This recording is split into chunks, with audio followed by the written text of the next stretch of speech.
His Supreme Highness, Guardian of Pankote Tradition, the Maharaja of Pankote, Zalim Singh.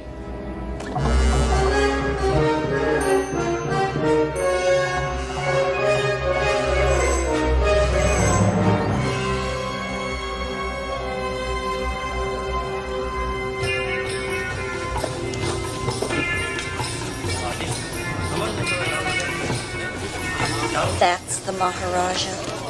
Kid. Maybe he liked older women.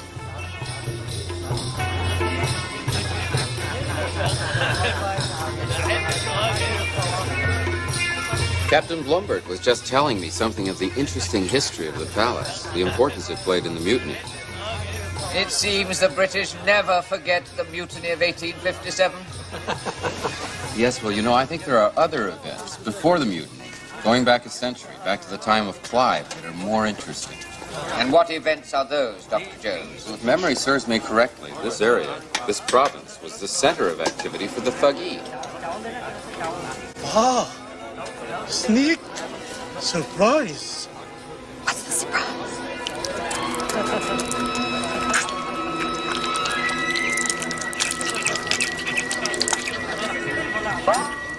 Dr. Jones, you know perfectly well the Thuggee cult has been dead for nearly a century. Yes, of course. The Thuggee was an obscenity that worshipped Kali with human sacrifices. The British Army nicely did away with them. Well, I suppose stories of the Thuggee die hard. There are no stories anymore. I'm not so sure. We came from a small village. Peasants there told us Pankow Palace was growing powerful again because of some ancient evil. Village stories, Dr. Jones. They're just feared folklore. You're beginning to worry, Captain Blumberg. Not worried, Mr. Prime Minister, just interested.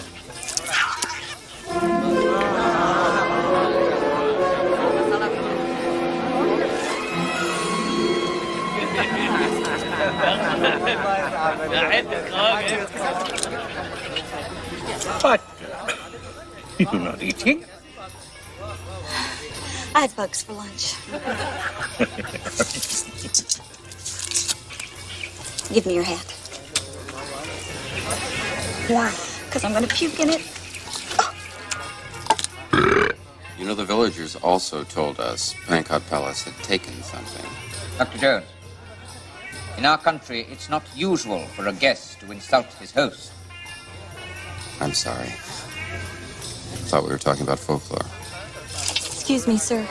Do you have anything simple, like soup? What exactly was it they say was stolen?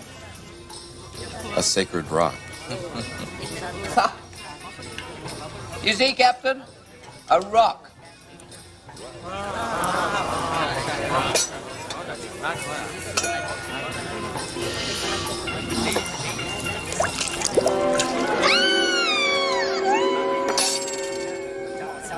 Something connected. The villager's rock and the old legend of the Shankara stones. Dr. Jones, you're all vulnerable to vicious rumors. I seem to remember that in Honduras you were accused of being a grave robber rather than an archaeologist. Well, the newspapers greatly exaggerated the incident. And wasn't it the Sultan of Madagascar who threatened to cut your head off if you ever returned to his country? No, it wasn't my head. Then your hands, perhaps. It wasn't my hands. It was my misunderstanding. Exactly what we have here, Dr. Jones. I have heard the evil stories of the Thuggee cult. I thought the stories were told to frighten children. Later, I learned the Thuggee cult was once real and did of unspeakable things. I'm ashamed of what happened here so many years ago, and I assure you, this will never happen again in my kingdom. If I offended you, then I am sorry.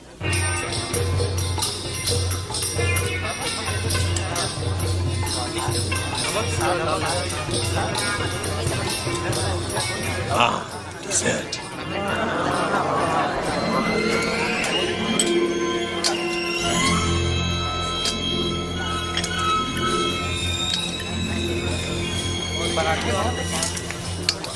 chilled a monkey brain.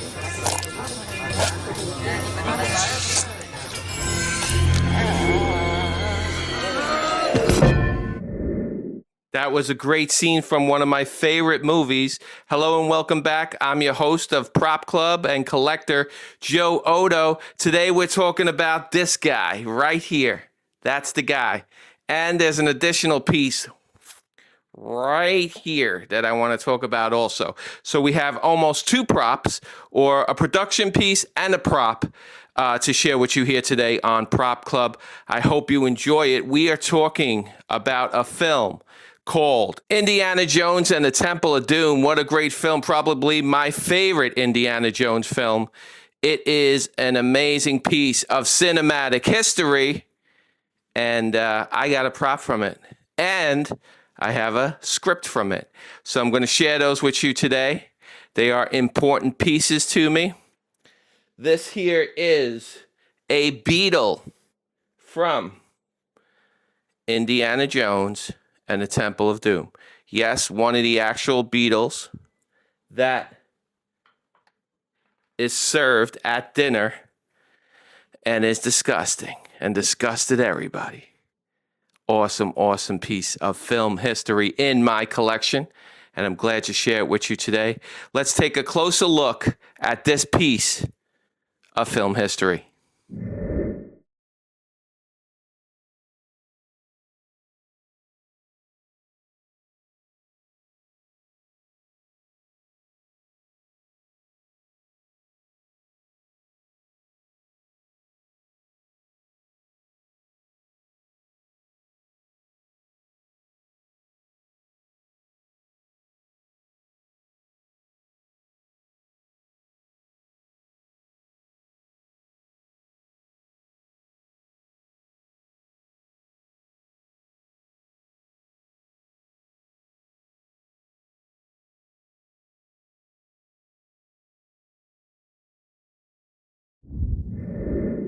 I hope you enjoyed that closer look at this prop. This prop was originally in auction. Someone else won it, and I was able to contact someone else because they bought it in a lot of beetles, and I was able to acquire one from them. So I was fortunate enough to do that and now keep it here in my collection. It does come apart, as you saw in the pictures, but I don't like to take it apart because it's fragile, I think. And there's a piece right in here that separates, and inside of it is the Velcro piece that held it together. So the actor who was eating the beetle can actually rip it apart and slurp out that custard that they put in it. Talking about that is the great George Lucas and Steven Spielberg. Take a look at this clip from behind the scenes.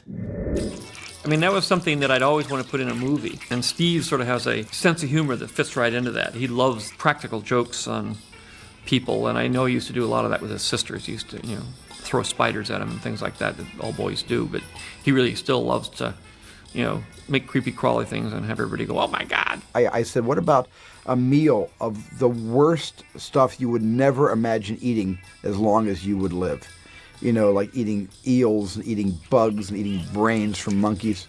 I think in a way, by doing a kind of dark version of the Indiana Jones series, it gave permission to poke some fun at ourselves and have a scene that was really, toward gross out comedy.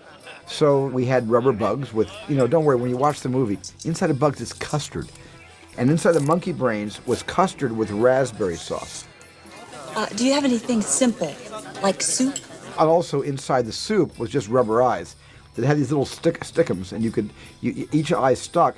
And Kate was told that she had to really stir the pot to get the eyes to come unglued from the bottom of the pot to float to the surface, which was hard to do. Most of the takes, only one eye came up. That's some pretty cool behind-the-scenes information that Steven and George, I call them Steven and George, have shared with us today. So that was pretty awesome. Now, if you take a look at this is actually a script from Indiana Jones and the Temple of Doom. As you can see on the cover here, it shows, just move my blank here, it shows the Lucasfilm LCD logo on the cover there.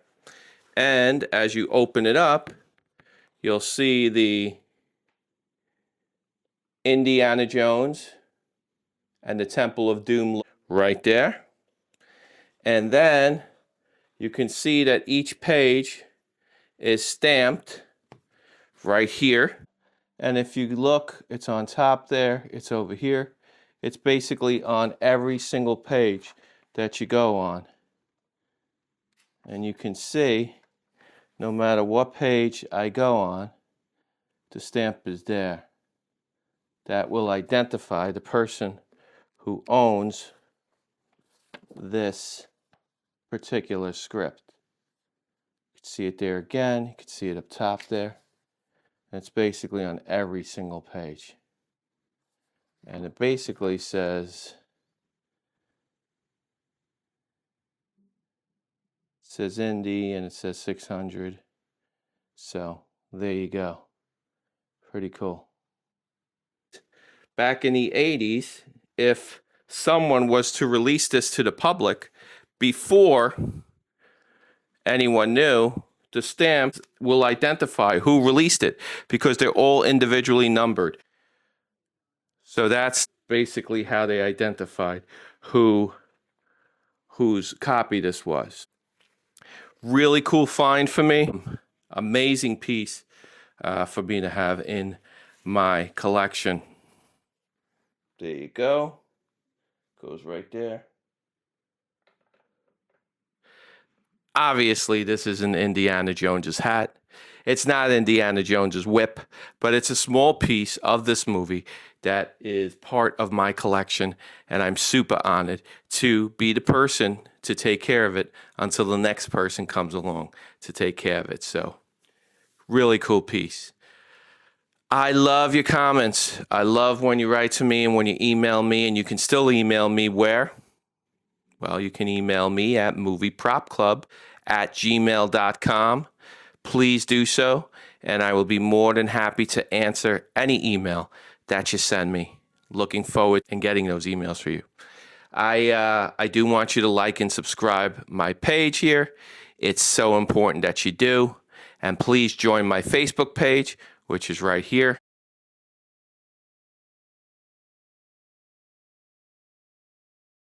And that's it for today. I appreciate all you coming and all you joining me. I hope you enjoyed this video. Have a great, great day.